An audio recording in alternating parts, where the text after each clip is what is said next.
जाने वाली 12 डिब्बों की सीधी लोकल है। प्लॅटफॉर्म क्रमांक 2 वर आलेली लोकल 10 वाजून 56 मिनिटांची हर्बल लाईनवरून बेलापूरला जाणारी 12 डब्यांची हिंदी लोकल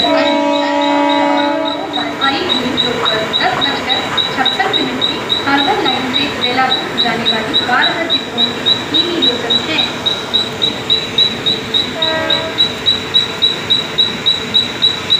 क्रमांक 3 वर आलेली लोकल 10 वाजून 45 मिनिटांची हर्बल लाईनवरून मुंबई छत्रपती शिवाजी महाराज टर्मिनसला जाणारी 12 डब्यांची हिंदी लोकल आणि प्लॅटफॉर्म क्रमांक 3 पर आई लोकल 10 बजकर 45 मिनट की हर्बल लाइन